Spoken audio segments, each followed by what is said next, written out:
Senhoras e senhores, obrigada por aguardarem. Sejam bem-vindos à audioconferência da BR Malls para a discussão dos resultados referentes ao primeiro trimestre de 2020. Agora, gostaria de passar a palavra ao Sr. Rui Kameyama. Por favor, Sr. Rui Kameyama, pode prosseguir. Boa tarde a todos. Obrigado por participarem do nosso call de resultados do primeiro trimestre de 2020. Espero que estejam todos bem, com saúde, e a família de vocês, de cada um de vocês, esteja bem também. A gente vai começar a apresentação aqui pelo slide número 2. Esse trimestre foi um trimestre naturalmente, infelizmente, marcado pela Covid-19 e todos os impactos causados em decorrência dela. E a gente traz aqui nesse slide um pouco mais de detalhamento do que foram as principais ações de março até a data de hoje, sendo que no dia 4 de maio a gente realizou uma teleconferência específica para dar mais disclosure a todos os acionistas a respeito das medidas que estavam sendo adotadas, operacionais e financeiras, para proteger todo o nosso ecossistema, os stakeholders, mas aqui a gente traz um resumo delas, né? A primeira fase, que foi em março, foi uma fase onde a gente focou numa resposta rápida aos impactos mais imediatos. Dentre as principais medidas, a gente destaca aqui o isolamento, né, o fechamento temporário de todas as nossas unidades de negócio, a migração completa para home office no fim de semana do dia 13 de março, e uma captação financeira de 300 milhões que a gente realizou no final de março para garantir um aumento de reforço no balanço da companhia. Já na fase 2, no mês de abril, a gente voltou mais para estruturar a sustentação de todos os nossos stakeholders. Então, a gente começou adotando uma nova política comercial para garantir que a gente conseguiria ajudar o capital de giro dos nossos lojistas. A gente entrou numa prática comercial que envolveu a redução de 50% do aluguel no mês de março, a redução de 100% do aluguel de abril e maio para as operações que tivessem fechadas, permanecessem fechadas, e ao mesmo tempo um esforço grande de redução de condomínio. E a gente hoje está num run rate de uma redução de aproximadamente 60% versus o condomínio que era praticado anteriormente. Essas medidas naturalmente foram voltadas para o bem-estar dos nossos colaboradores, bem-estar dos nossos lojistas, e, ao mesmo tempo, a gente começou a acelerar as iniciativas da estratégia de Omnichannel. Nesse mês de abril, a gente já viu as primeiras retomadas, né? Então, o Shopping Iguatemi Caxias e o Shopping Campo Grande tiveram a sua reabertura a partir do final do mês de abril. Já nessa terceira fase, que a gente está chamando aqui de início de uma retomada mais consistente, foi marcada pela reabertura, né? A gente reabriu mais 9 shoppings, o Catuai Londrina, Maringá, Curitiba, Estação, Uberlândia, Piracicaba, Amazonas, Vila Velha e Cuiabá. A gente também lançou o primeiro marketplace da companhia e ontem a gente anunciou uma parceria bastante abrangente entre a BR Malls e a B2W para as nossas iniciativas de Omnichannel. No slide seguinte, o slide número 3, é a lista e as datas de reaberturas desses shoppings mencionados anteriormente, o percentual de ABL que eles representam e também o percentual de NOIs que eles representam dentro da companhia como um todo. Então, a gente hoje totaliza 11 shoppings já reabertos, com 41% da nossa ABL total e 29% do nosso NOI. Todos os nossos shoppings na região sul já estão operando, e assim como alguns shoppings em Mato Grosso do Sul, o primeiro já de São Paulo, Espírito Santo, dentre outros, né? No slide seguinte, número 4, a gente traz aqui alguns dados que a gente tem recebido bastante perguntas, né? Que como é que está acontecendo a evolução de vendas nesses shoppings que já estão reabertos há mais tempo. Então, a gente traz aqui os cases de Caxias do Sul e Campo Grande, que são os dois que reabriram já desde o mês de abril, né?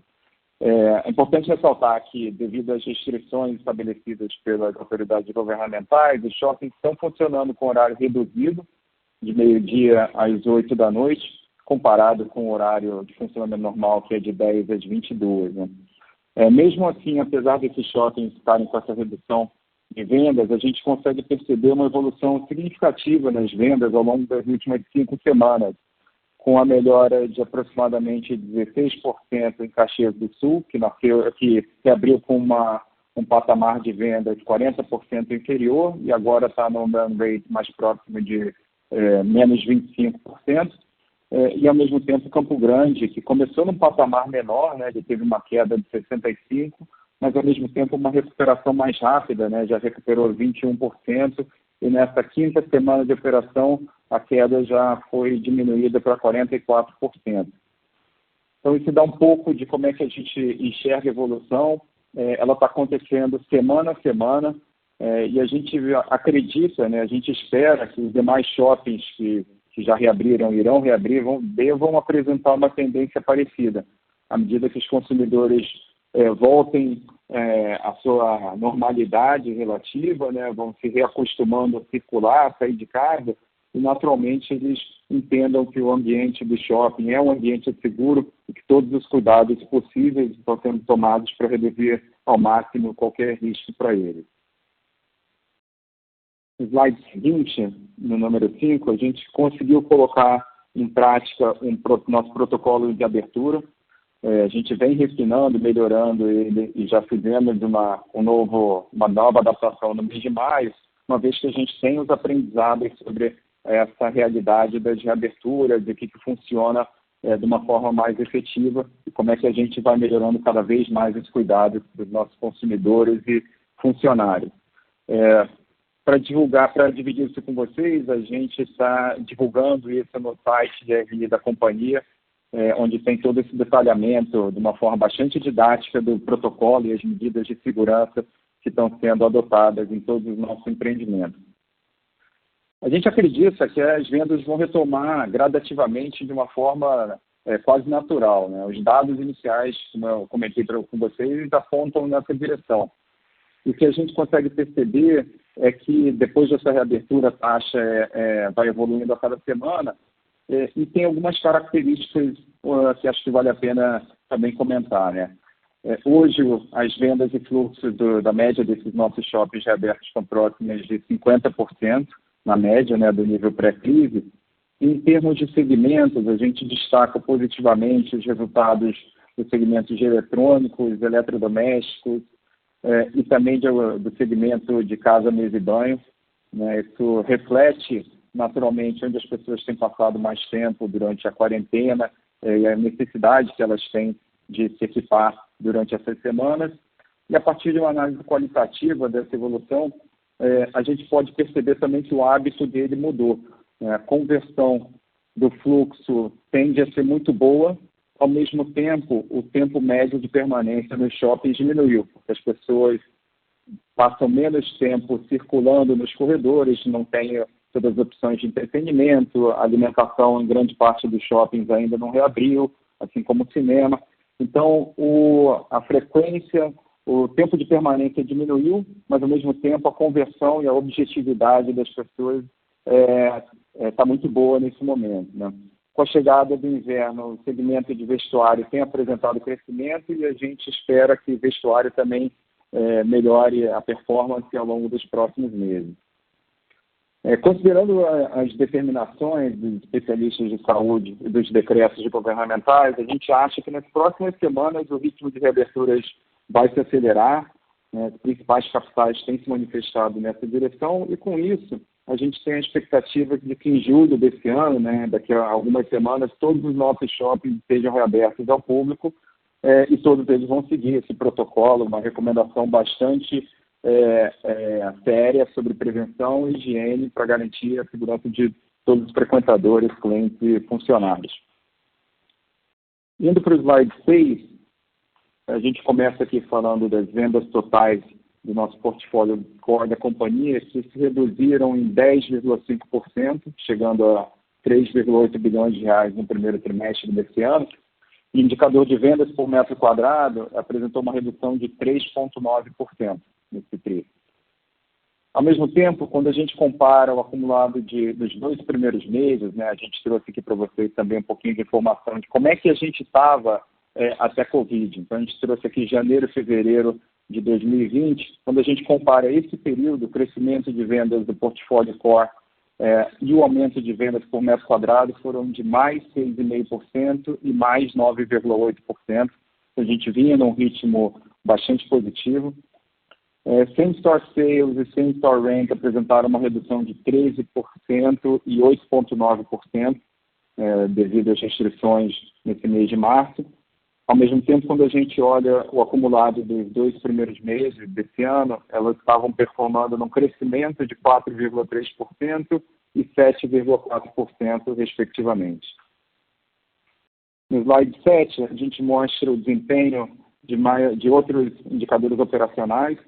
Apresentamos um crescimento de 10,7% no indicador de aluguel por metro quadrado, comparado ao primeiro trimestre de 2019, e a gente registrou um aumento de 8,2% na métrica de NOI por metro quadrado, comparado com o mesmo período do ano passado.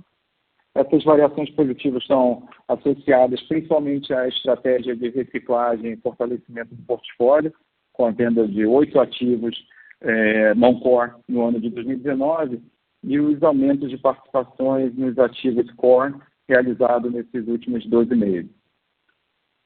Em relação à taxa de ocupação média dos nossos shoppings, ela apresentou um crescimento de 0,5% nesse primeiro trimestre de 2020, chegando a 96,9%, que é a melhor taxa de ocupação para um primeiro TRI desde 2015. No slide 8, a gente mostra alguns outros indicadores operacionais que refletem a política comercial adotada durante a pandemia e ao longo dos últimos anos.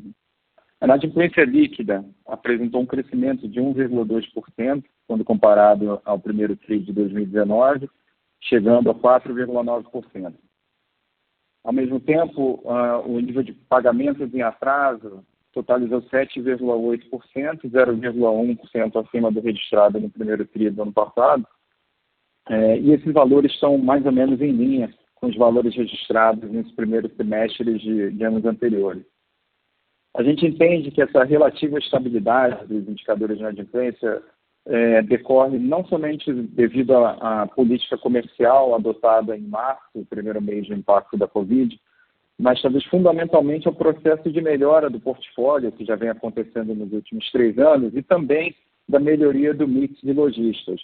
A gente vem conversando sobre isso com vocês, né? Foi feito um trabalho muito grande desde 2017 de reformular a nossa carteira de lojistas. A gente fez uma substituição grande ao longo desses últimos anos para marcas e conceitos muito mais modernos, que têm uma saúde, uma performance melhor, tanto em vendas, mas também refletido em termos de inadimplência e custo de ocupação. E outro indicador que mostra a resiliência do nosso portfólio e a eficácia dessa política comercial dos últimos anos é o nível de PDD. A gente observou uma redução de 53% na PDD nesse trimestre, mesmo com as atualizações dos níveis da faixa de constituição da provisão, que foi explicado no release, né, mostrando maior conservadorismo em consideração ao cenário já causado pela Covid-19. No slide seguinte, que é o número 9, a gente mostra alguns dos indicadores financeiros. E nesse trimestre, a gente, em consequência da redução de 50% no aluguel do mês de março, a gente apresentou um crescimento de 1,9% na receita líquida, na visão ex-vendas, né? Ou seja, excluindo os shoppings que foram vendidos em relação ao primeiro trimestre do ano passado, e totalizamos 296 milhões de reais, e uma redução de 2% no NOI do trimestre, também na visão ex-vendas, totalizando 258 milhões de reais. Além desse impacto, a gente apresentou um efeito não recorrente na linha de equivalência patrimonial, gerado por um aumento de capital na Delivery Center, e dessa forma, nosso EBITDA ajustado chegou a 206,7 milhões, uma redução de 4,8% versus o ano passado. O nosso AFFO ajustado apresentou uma redução de 21,9%, chegando a 137,7 milhões, e apesar da melhora apresentada no nosso resultado financeiro, a gente atribui essa redução aos impostos diferidos. que tiveram um impacto positivo no primeiro TRI do ano passado e agora no primeiro TRI deste ano foi impactado negativamente pela constituição de um passivo diferido sobre a receita de linearização relativa aos reajustes contratuais que ocorreram no período após a definição da política comercial de março. O EI, essa foi a apuração, por sua vez, já apresentou redução na mesma proporção e chegou a 16 centavos por ação. Passando para o slide 10, a gente mostra alguns dados a respeito da nossa estrutura de capital. Desde 2017, a gente vem realizando um trabalho grande para fortalecer o balanço da companhia e deixar a gente preparado para qualquer cenário, seja de oportunidade ou momento mais difícil da economia. E mesmo com uma posição de caixa forte, a gente realizou 2 captações financeiras no período de março e abril, a gente garantir ainda mais liquidez e segurança para a companhia e para os nossos lojistas. A primeira captação foi em 31 de março, no valor de R$300 milhões, a CDI mais 1,8% e 2 anos de vencimento.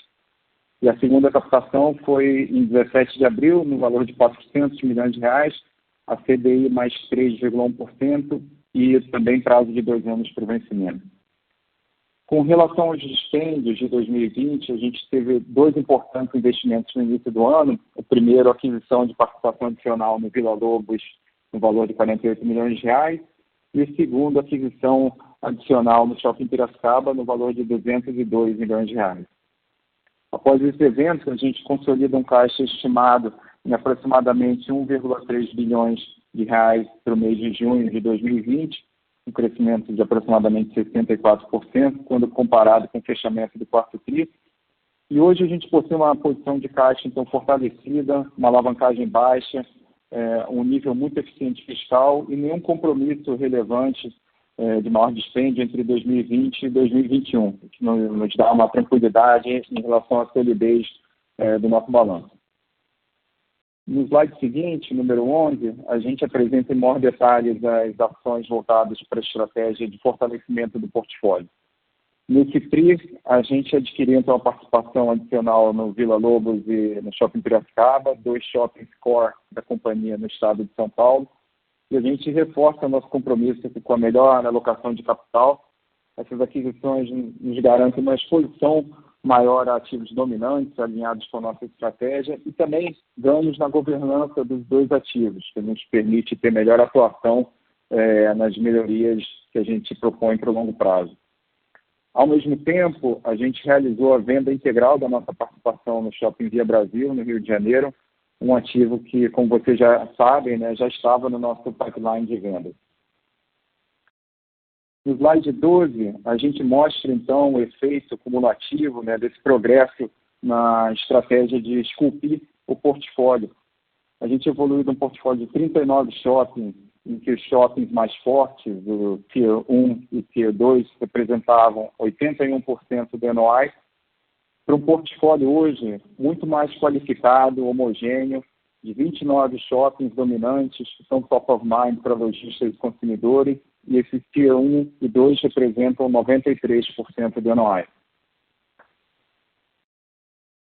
No slide seguinte, o slide 13, a gente apresenta alguns indicadores de performance desses ativos, dos nossos ativos. A consistência pode ser vista pela melhora significativa nos indicadores operacionais, onde, por exemplo, o NOI por metro quadrado cresceu 16,7%, a taxa de ocupação cresceu 0,6%, a inadimplência líquida reduziu 1%.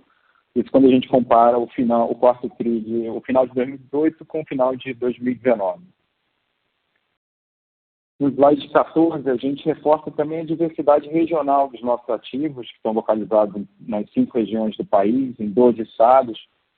E não apenas isso, mas temos ativos de alta qualidade, performance bastante alta, todos apresentando altos níveis de vendas por metro quadrado, e aqui a gente trouxe a abertura das vendas por metro quadrado das lojas satélites, que acho que é um fator especialmente importante durante os ciclos econômicos, como esse gerado pela pandemia da Covid, porque mostra uma proxy, é uma referência da performance e da resiliência que os lojistas podem ter no momento de maior dificuldade.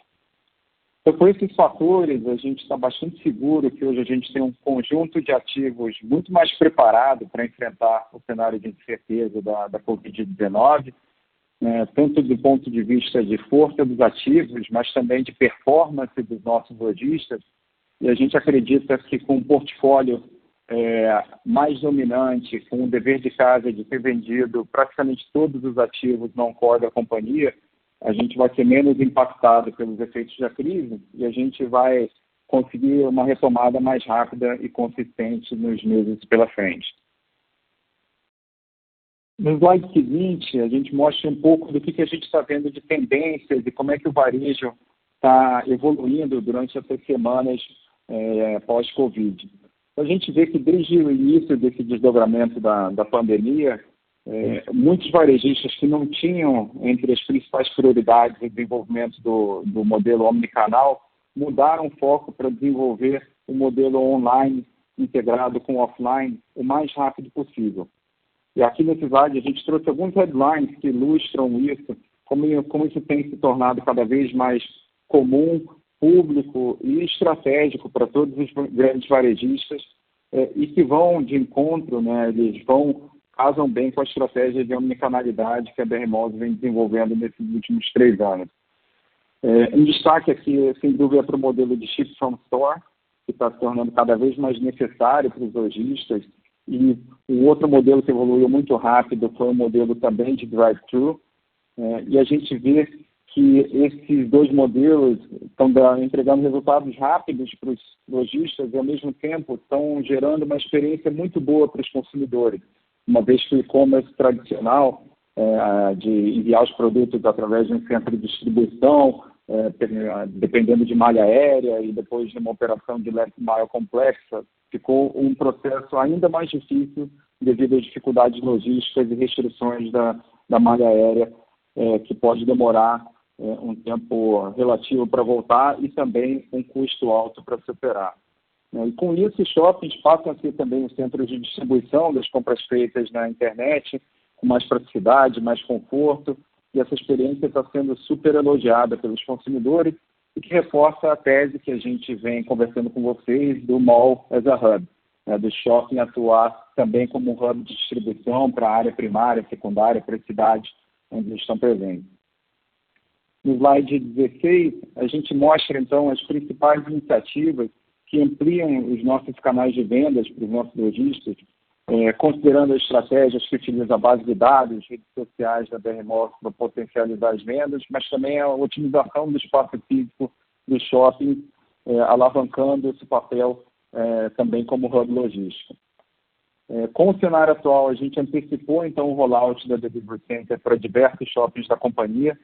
Hoje, 9 shoppings da BR Malls operam uma unidade da Delivery Center e até o final de junho a gente inaugura unidades também em Belo Horizonte e Curitiba.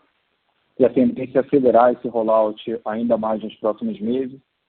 Atualmente, a Delivery Center tem conexão ativa já com 8 marketplaces e a expectativa é chegar a 15 marketplaces, sejam próprios ou de terceiros, até o final desse ano.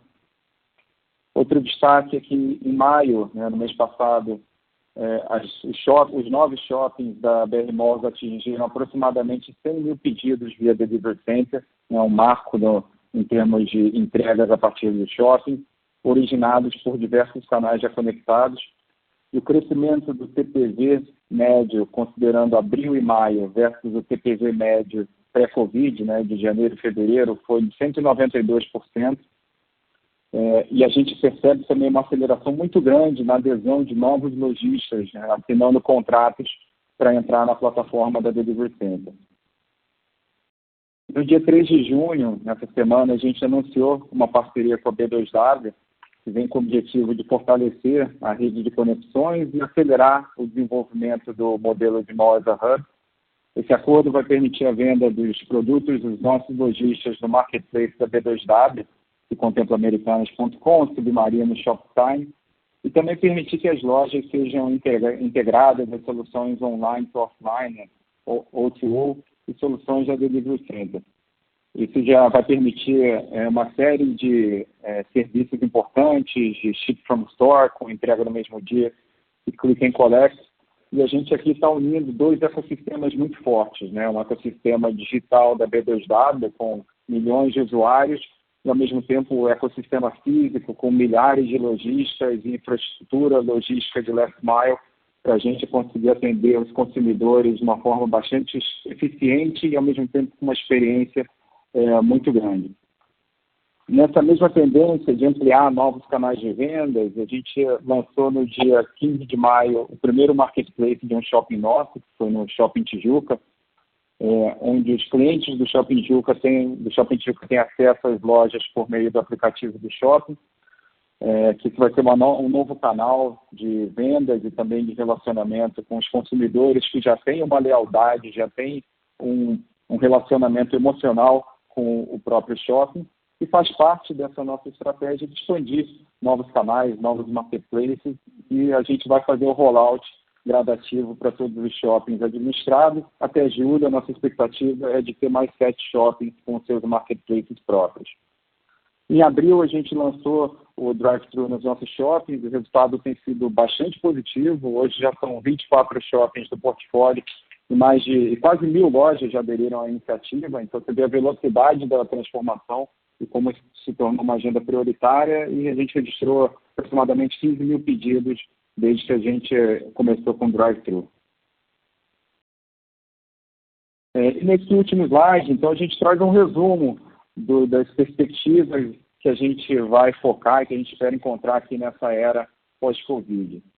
A primeira, né, é o foco na retomada das operações, e a gente está focado em fazer com que isso seja feito da maneira mais segura, como a gente já comentou com vocês.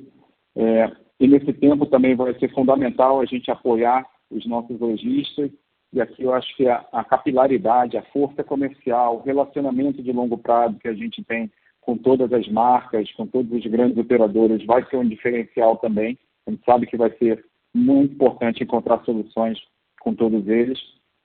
O segundo ponto tem a ver com a estratégia que a gente vem adotado nos últimos 3 anos, e que mais do que nunca agora vai mostrar a importância de fortalecer a resiliência da companhia. Hoje a gente conseguiu, então, ter um portfólio qualificado e consistente, ao mesmo tempo com um balanço robusto, que dá uma tranquilidade para a gente atravessar esse período e deixar também a companhia preparada para as oportunidades que podem surgir nesse cenário pós-Covid.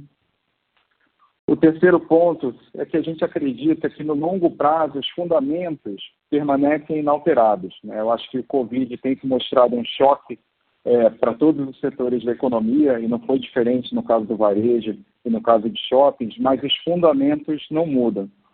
A gente está confiante que shoppings continuam a ser a melhor opção para o varejo no Brasil. Até mesmo com toda essa transformação, a gente vê a importância do Ship from Store, como isso se tornou uma agenda prioritária para todos os grandes varejistas, e que, ao mesmo tempo, os consumidores, lojistas vão ficar ainda mais seletivos, optando por ativos que tenham excelente performance, mas também que entreguem novas soluções.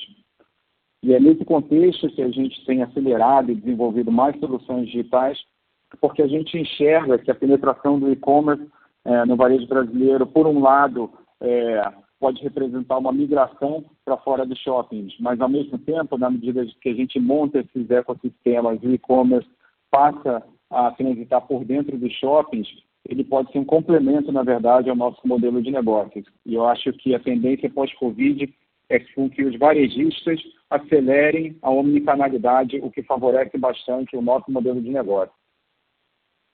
E em termos de cultura, eu acho que isso vai ser mais importante do que nunca, né? A gente vai ver um ambiente de muita mudança nos próximos meses e próximos anos, e a gente acredita que, nesse sentido, também a importância do time e da cultura vai ser fundamental para garantir a evolução da própria companhia, a evolução do mix, a evolução do modelo de negócios, adaptação e criação de novas soluções. E a gente tem também colocado um foco muito grande para ter certeza que a gente continua sendo uma companhia de alta performance, mas também com que a gente acelere a nossa capacidade de inovar e se adaptar, de jogar em ecossistemas.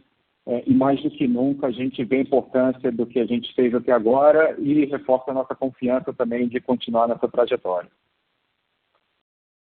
Era isso, gente. Agora a gente abre para eventuais perguntas ou dúvidas. Obrigado. Obrigada. Iniciaremos agora a sessão de perguntas e respostas. Para fazer uma pergunta, por favor, digitem asterisco 1. E para retirar a pergunta da lista, digitem asterisco 2. Nossa primeira pergunta vem de Victor Tapia, do Bradesco BBI. Boa tarde, pessoal. Primeiro ponto que eu queria abordar aqui com vocês assim, até sobre, vocês deram abertura no release sobre novos contratos, né? Enfim, vocês tiveram aí a assinatura de alguns novos contratos.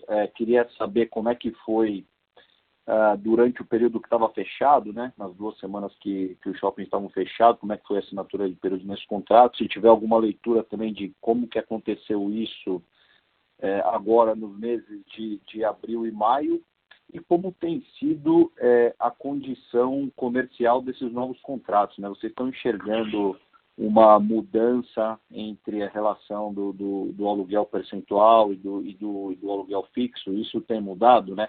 E ainda nesse ponto, algum motivo especial para, assim, novos contratos vocês tiveram um aumento, mas as renovações elas caíram bem, né, no trimestre. Aí queria entender se teve algum motivo especial por conta disso.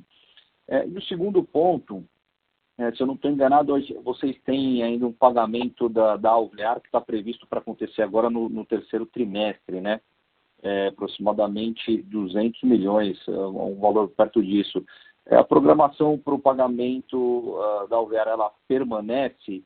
E também só confirmando que esse pagamento ele não tem contrapartida nenhuma de receita, né? A receita dos projetos da Alvear ela já está sendo consolidada no resultado. Só confirmar isso, por gentileza. Oi, Vitor. Boa tarde, obrigado pelas perguntas. Em relação aos novos contratos, né, eu acho que a gente realmente teve uma atividade comercial.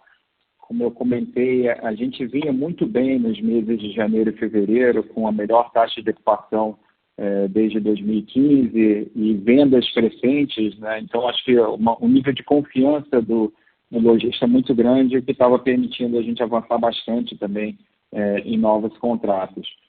Porém, desde que começou o fechamento temporário, os novos contratos praticamente congelaram. Acho que todo mundo entrou num modo de esperar e entender as consequências. Então, o que vocês veem ali no release desse primeiro TRI foi fundamentalmente o que foi nos primeiros 2 meses do ano e mais metade de março. E se tinha alguma coisa que veio depois, era já residual, era coisa que estavam em trânsito de documentação, alguma coisa nesse sentido, né? Mas a gente, naturalmente, nessas últimas semanas, já com os shoppings fechados, viu uma diminuição bastante grande de novos contratos. A boa notícia, nesse sentido, é que a gente, no caso, por exemplo, de Caxias e Campo Grande, a gente percebeu uma variação muito pequena na taxa de ocupação. Então, deve ter sido em torno de 1% só de variação negativa. Então, a gente continua com uma taxa de ocupação muito alta. E eu acho que a cabeça dos lojistas tem sido de, entender que realmente é um choque sério que está acontecendo nessas semanas, mas exatamente porque os fundamentos de longo prazo não mudam, eles estão querendo reabrir, entender como é que vai ser a recuperação para aí sim tomar decisão, ver como é que eles garantem a adaptação do negócio deles. E os novos contratos, nesse sentido, ficam no modo também de espera. A gente continua com conversas, há demanda, e acho que tem muitos players capitalizados no varejo que eles veem isso como uma oportunidade de expandir o footprint, né? A gente acha que vai ter uma seleção entre os lojistas, alguns, infelizmente, talvez encontrem uma dificuldade pela continuidade do negócio, mas outros que estão em outro momento de performance, capitalizados, vejam como uma oportunidade de expandir os negócios, né? A gente já passou por outras recessões, e foi isso, tem um período ali de entender o momento e depois o varejo vai se adaptando. Sobre as condições comerciais, a gente não pretende mudar, né? Você fez uma pergunta aqui se o modelo de aluguel percentual ou aluguel mínimo, há alguma intenção de mudar. A gente não tem intenção de mudar. Esse é um modelo consolidado que traz uma clareza de entendimento para todas as partes. E renovações não tem nada específico aqui. A gente tem também, até pela dificuldade de definir parâmetros, diminuir um pouco o ritmo das renovações, mas a gente espera, com a retomada acontecendo, a gente encontrar ambiente e um pouco mais de previsão para poder discutir as renovações. Sobre o pagamento de alvear, está correto. No terceiro TRI desse ano a gente tem um pagamento de aproximadamente 200 milhões, um pouquinho mais, 210 milhões aproximadamente, e não tem contrapartida porque a receita já vem acontecendo. Isso é só uma obrigação a pagar que a gente tem do passado dessa aquisição anterior. É legal. Se eu puder só fazer um follow-up ainda na primeira pergunta, então, que você citou, acho que para o Iguatemi, eu não me engano se foi para o Campo Grande, que já reabriram, que você vê um impacto na vacância aí de mais ou menos 1%, né? Dado a crise. Essa leitura ela é válida também para o resto do portfólio? Assim, vocês têm alguma leitura do que pode ser impacto em vacância para o resto do portfólio? Então, Vitor, a gente percebeu 1% no Shopping Campo Grande e no nosso shopping lá em Caxias do Sul. Agora, que estão abertos há mais tempo, né? A gente ainda não tem a mesma leitura para os outros shoppings, mas o que a gente antecipa é que vai depender muito de região por região. Mas acho que isso já é uma próxima, né? Tinha muita gente com previsões muito, muito mais drásticas de reabertura. A gente acha que vai depender muito da região e da perspectiva que o lojista enxerga pela retomada. Mas acho que à medida que eles vão vendo que o ritmo de recuperação talvez não seja tão lento como se imaginava anteriormente, que a cada semana já se vê um pouquinho de evolução, eu acho que a tendência é que eles olhem e façam um planejamento, né, de, olha, talvez tenha alguns poucos meses difíceis, mas daqui a pouco o negócio pode ser que volte. E aí eu acho que as decisões deles de permanecerem abertos ou não pode ser uma decisão pela permanência. É assim que a gente espera, mas a gente vai ter que ver um pouco mais desses próximos shoppings para poder afirmar que vai ser 1% em todo o portfólio. Isso a gente ainda não pode afirmar, ainda não tem uma expectativa concreta sobre os outros. Ficou claro, Rui. Muito obrigado. Boa tarde. Obrigado, Vitor. Nossa próxima pergunta vem de Nicole Inui, de Bank of America. Boa tarde. Obrigada pelo call e obrigada pelos detalhes sobre as vendas dos shoppings que reabriram. Acho que ajuda bastante. Queria explorar um pouquinho mais esse ponto de vacância. Eu entendo que é muito cedo ainda, mas imagina vocês estão conversando bastante com as lojistas no dia a dia para entender um pouquinho mais essa retomada. Então, eu quero entender, vocês mapearam, não sei, algumas lojas, alguma porcentagem do seu ABL que você acha que está em risco de realmente fechar a loja? Tem algum setor que você fica mais preocupado, alguma geografia que você está mais preocupado em termos de fechamento de loja? Então, é isso. E a segunda, sobre a sua estratégia de mídia. Então, você pode só falar um pouquinho como são os contratos, como que a gente pode ver essa linha? Imagina com os shoppings fechados, não sei se essa linha fica zerado, e como que você está vendo depois, quando você reabre, como que vai funcionar esse contrato de mídia. Obrigada. Oi, Nicole. Obrigado pelas perguntas. Sobre a questão de vacância, como você comentou, é um pouco difícil de fazer estimativas, né? Mas o que a gente percebe, né? Que acho que os lojistas como um todo têm uma grande preocupação. A gente vê, de um lado, uma parte importante dos lojistas que são aqueles de maior porte ou que tenham fundos de investimento por trás, com mais acesso à liquidez, a capital de giro. né? Então, a gente vê tanto grandes varejistas reforçando o balanço do ponto de vista de dívida, mas também até teve o follow-on ontem da Centauro, então, inclusive, reforçando o balanço com equity. Então, grandes players têm acesso a mercado de capitais, né? Ao mesmo tempo, a gente vê franqueados, que são muitas vezes lojistas individuais, mas que, diferente do que muitos acreditam, a gente vê neles também um modelo com uma certa resiliência, porque eles têm um compromisso com esse negócio, eles sabem, têm um histórico de vendas, sabem a importância, eles sabem do potencial que essas lojas têm na retomada, e muitas vezes aquilo lá para eles é um compromisso importante que eles querem manter, né? E estão dispostos a realmente se comprometer para salvar e manter a operação. E a gente está ajudando do nosso lado em tudo que é possível, né? Não só do ponto de vista de isenção de aluguéis, mas também em oferecer linhas de crédito. A gente fez uma parceria com o Banco Inter, onde a gente atua só gerando leads, não tomando risco de crédito, mas o Banco Inter disponibilizou algumas linhas mais rápidas para os pequenos varejistas. Então, a gente entende que eles vão ter também acesso. É difícil também, sabe? Então, e acho que quando a gente olha Campo Grande e Caxias do Sul, são duas cidades onde vivem muito em função de franquias, né? Claro que você tem as grandes redes com lojas próprias por lá, mas o grosso são de franqueados. E a gente vê uma resiliência bastante interessante nesse sentido.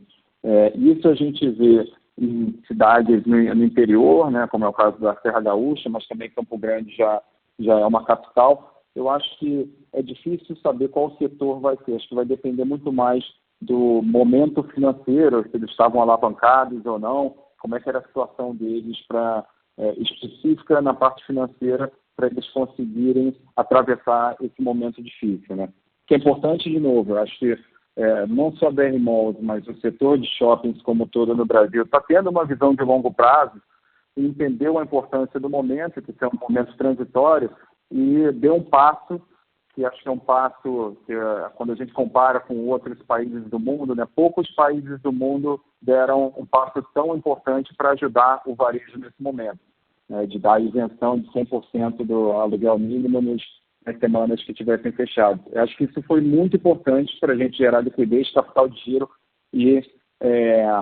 trabalhar em conjunto com os lojistas para evitar uma vacância maior. A gente também está em contato com os franqueadores, acho que é um esforço todo do varejo, do ecossistema, fornecedores, todo mundo sabe que se apertar e der um pouco de contribuição todo mundo, a tendência é preservar a maior quantidade de lojas e sair dessa crise mais rápido, e a gente vê isso acontecendo. Franqueadores, fornecedores e lojistas. Então, acho que um esforço coletivo que deve ajudar muito nesse momento. Em termos de mídia, os contratos são contratos de curto prazo, né? São anunciantes que enxergam o momento de algum lançamento ou a sazonalidade de alguma data que é importante para eles impulsionarem vendas. Então, na prática, a gente está com uma receita, se não for zero, é muito próxima de zero, porque elas são de curto prazo e relacionadas com a veiculação. Como não está tendo veiculação, né, durante essas semanas, a receita deixa de existir. Então, ela é uma receita que tende a voltar gradativamente com a reabertura dos shoppings, mas nesse momento é zero. Tá ótimo, muito obrigada, ficou muito claro. Obrigado, Nicole. Próxima pergunta vem de Alex Ferraz, do Itaú BBA. Boa tarde, Rui. Obrigado pela apresentação. Eu tenho duas perguntas. A primeira, ainda em relação a esses exemplos de reabertura que vocês passaram, com base nessa queda de fluxo, vendas que vocês estão observando, como é que vocês estão imaginando a política de cobrança nesses ativos, né? Dado esse horário um pouco mais restrito de operação e queda de venda, imagino que tá difícil para o lojista rodar no break-even.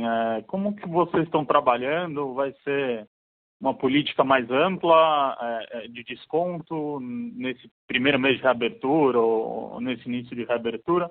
Ou vão tratar os casos especificamente? Tem algum guideline nesse ponto? E a segunda pergunta que eu tenho é em relação até ao critério de provisão, né? Vocês abrem ali no release que mudaram um pouco aquela reguinha de provisão e até subiram ali, já tem um provisionamento de recebível que não está nem vencido. Eu queria entender especificamente aí sobre o aluguel de março, né, que acho que é um pouco mais relevante. Essa parcela, né, que o lojista tem a pagar, que se eu não me engano vocês postergaram para fevereiro 21, ela se enquadra nesse a vencer? Não deveria imaginar uma provisão um pouco maior em cima desse montante hoje? Ou é muito cedo? Ou isso também que fora vocês vão tratar esse aluguel de uma maneira diferente aqui? Tá ótimo, Alex. Obrigado aí pelas perguntas, né? Sobre a questão de reaberturas, a gente adotou a política para o mês de março, que foi 50%, que mais ou menos refletia a segunda quinzena fechado. No mês de abril e grande parte de maio, né, também a cada semana fechada ela era isenta de aluguel mínimo. Agora, para os shoppings que estão tendo essa reabertura, a gente está adotando uma política de cobrança parcial. Porque a gente entende que o horário é parcial, que a performance deles também não é a mesma que eles tinham antes. Agora, a gente está tratando ela, não é uma política linear para todo mundo, porque tem alguns segmentos que estão tendo uma performance muito boa, né? Como eu comentei, tinha alguns destaques, assim, alguns segmentos, mas ao mesmo tempo tem outros que estão precisando de mais ajuda, né? Então, vou dar um exemplo, até uma curiosidade, né, que me surpreendeu. Logo na reabertura, as operações de depilação a laser bombaram.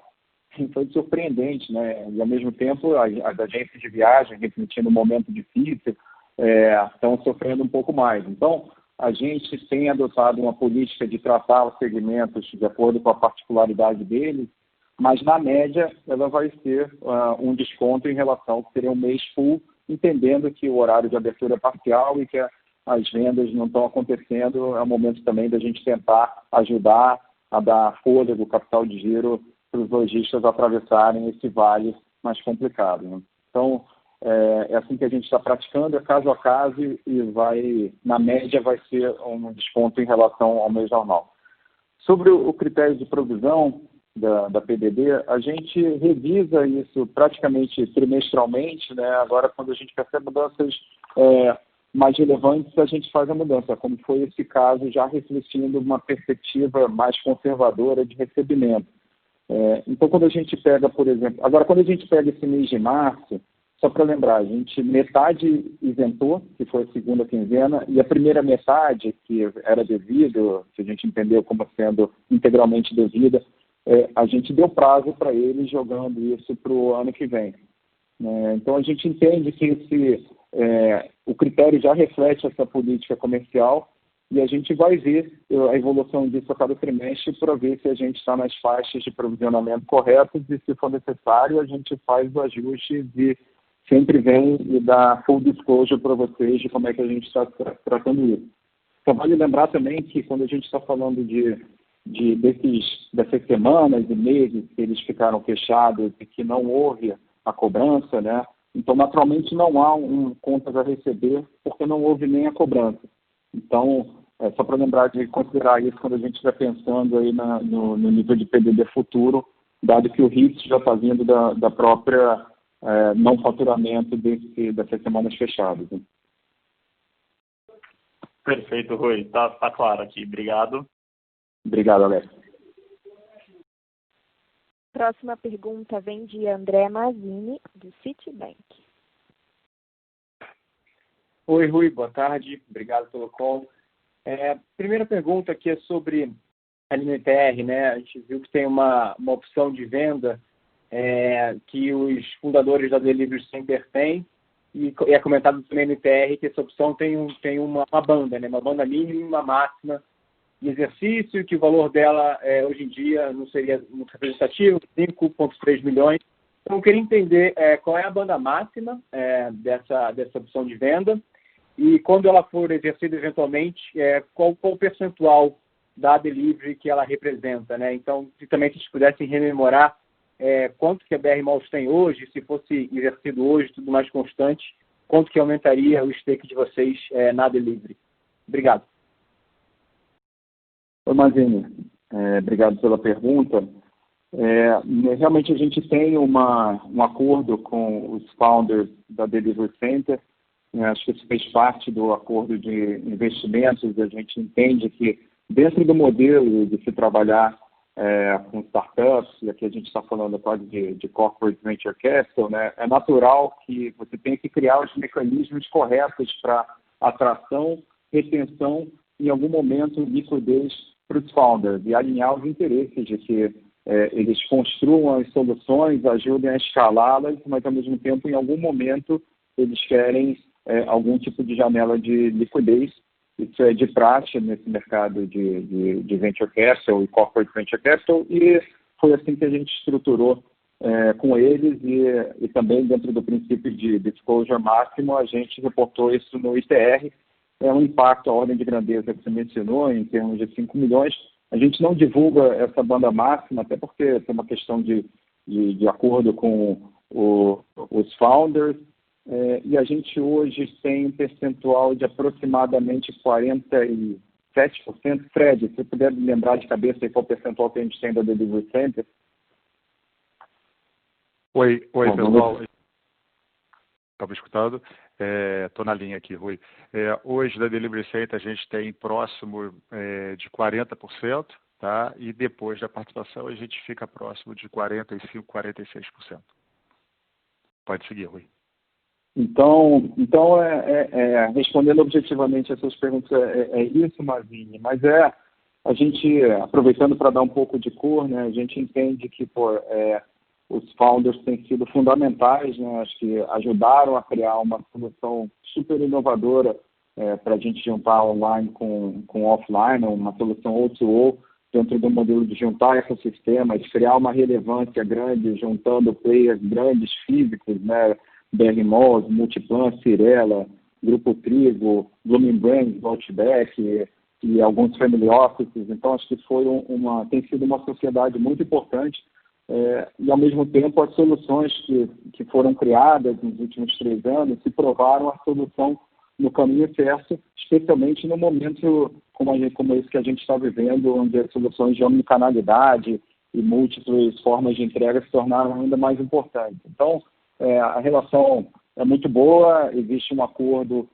com os founders que foi refletido lá no ITR, e é isso que a gente tem em relação ao acordo para manifestar no momento. Perfeito, foi muito claro, obrigado pelo disclosure. E só um follow-up rápido, ainda na Delivery, mas num outro ponto. Alguns outros players, eu lembro que eles tinham os contratos de exclusividade, né? Então, no shopping de alguns outros players, só poderia ter Delivery fazendo a parte física da multicanalidade, né? No shopping de vocês é assim também, e assim, faz sim, eu acho que na minha cabeça talvez faça até algum sentido de ter só um player, né? Porque eu acho que você pode organizar melhor, pode ter mais grande escala tendo só uma empresa fazendo isso. Então, como é que vocês pensam isso? Faz sentido ter algum concorrente, entre aspas, da Delivery no shopping, ou complica demais? E essa exclusividade, como é que está no shopping de vocês? Obrigado. Tá, ok. Essa questão de exclusividade comercial eu não posso comentar aqui, acho que isso também é uma questão da própria política comercial da Delivery Center, né? Não é diretamente da BR Malls, mas a nossa visão sobre ter múltiplos players, né?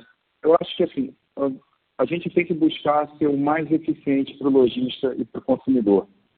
E é por isso que a gente acredita que o modelo que a gente chama de One Stop to Sell, tem um one-stop shop, mas aqui é o contrário, é one-stop to sell. É pegar uma loja satélite e a gente ajudá-lo com as ferramentas da BR Malls e da Delivery Center a integrar o estoque deles no que a gente chama de barramento da Delivery Center, e a partir desse barramento ele publica em múltiplos marketplaces.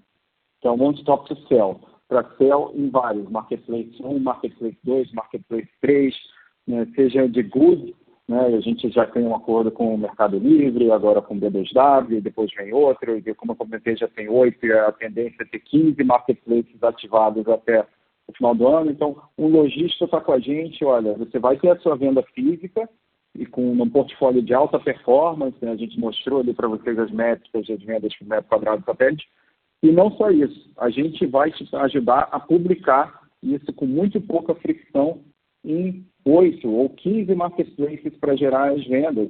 E, ao mesmo tempo, à medida que esses pedidos vão chegando, a gente resolve o last mile para ele sem fricção. Uma pessoa vai lá pegar o produto, ele pega na mão do consumidor no mesmo dia, ou quem sabe até em 2 horas, né?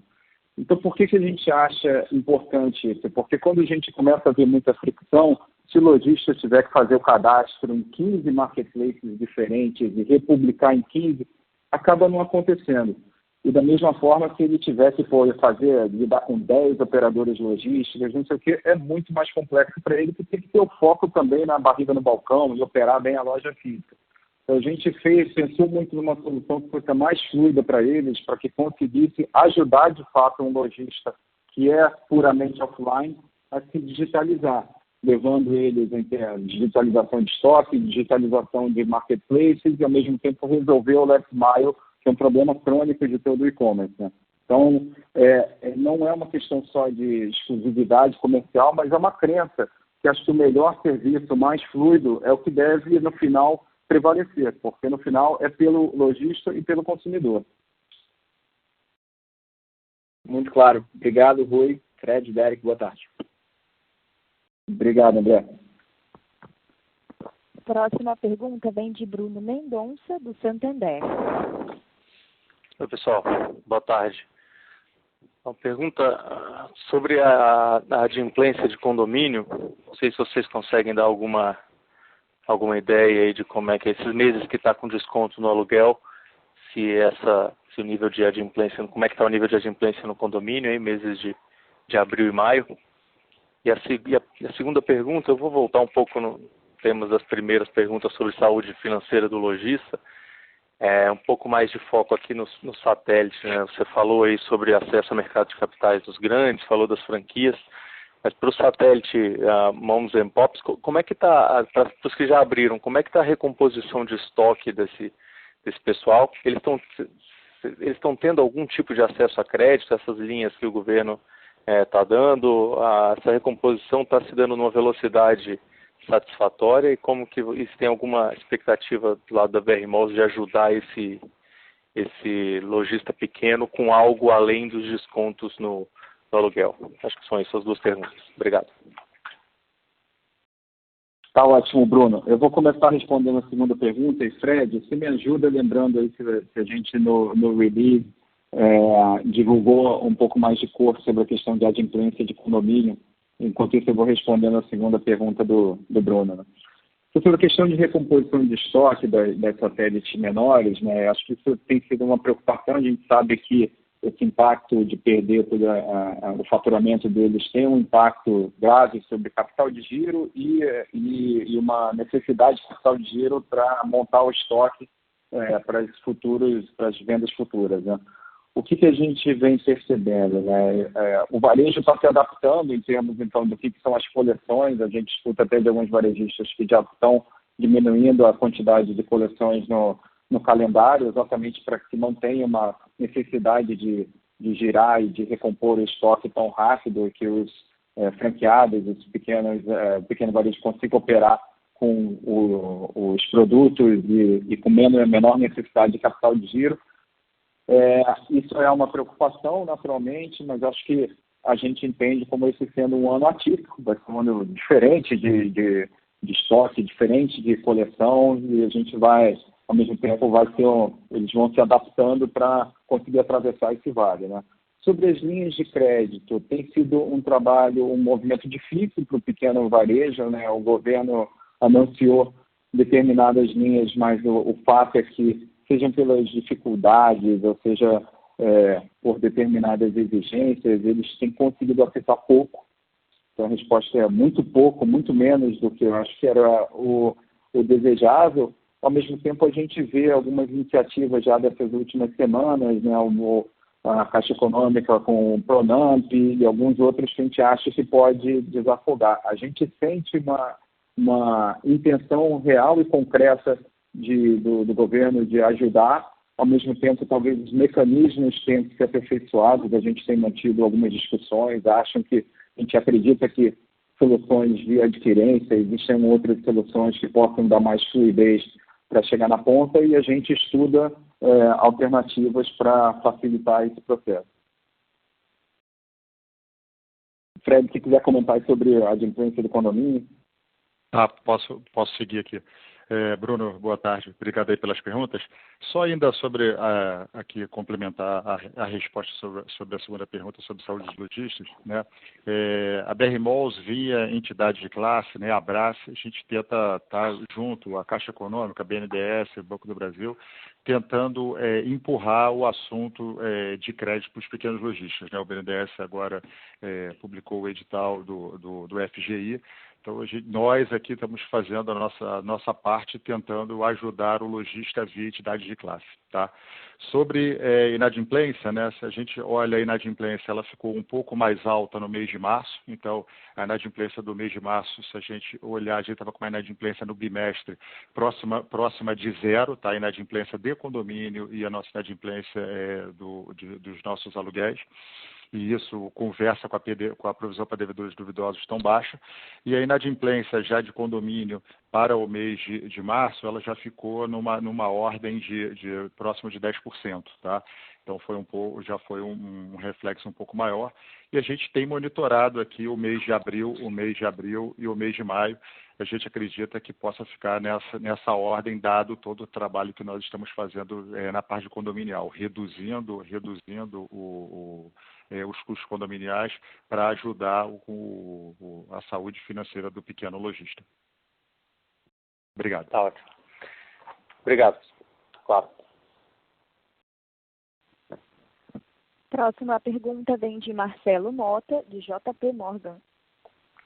Boa tarde. Ainda na questão de condomínio, só para entender se o raciocínio que a gente tem é correto aqui, com os shoppings abrindo, enfim, um horário reduzido, os varejistas estão trabalhando só com turno, os shoppings estão trabalhando só com turno, qual que seria a métrica correta, ou qual que seria a redução que a gente deveria considerar em custo de condomínio devido a esse horário reduzido, se é que tem algum impacto, enfim, não sei como é que funciona diluição de custo de ar-condicionado, segurança, enfim, etc. E ainda nessa linha, saber se vocês acham qual que é o prazo para os shoppings voltarem a operar full time. Enfim, existe, obviamente, a questão de saúde, dos protocolos, mas acho que existe a questão desse custo, né, de quanto que ele está reduzido com horário menor e quanto que ele seria no horário full. Então, queria entender como essas duas coisas aí se encaixam para a gente tentar, quando a gente poderia voltar para a normalidade de horário de shopping. Obrigado. Oi, Mota. Obrigado pelas perguntas. Sobre a questão do novo patamar de condomínio, com os shoppings operando em horário parcial, a gente tem feito um esforço grande durante esses últimos meses, não só para garantir a maior redução possível durante os meses de fechamento total, né, mas também na reabertura que ele reabra num patamar menor. Então, a gente acha que ele deve voltar com um custo próximo de 60% do que ele era originalmente. Então, numa base 100 pré-Covid, ele voltando a operar full-time, a gente está fazendo um esforço extraordinário para tentar ao máximo desonerar o lojista e desafiamos o time, e eu acho que o time vai responder para tentar chegar num patamar de 60% na reabertura parcial e depois evoluir para 80% quando ele tiver no período full-time, quando ele voltar para full-time. Agora, a gente ainda não sabe quando que isso vai acontecer, já engatando na sua segunda pergunta.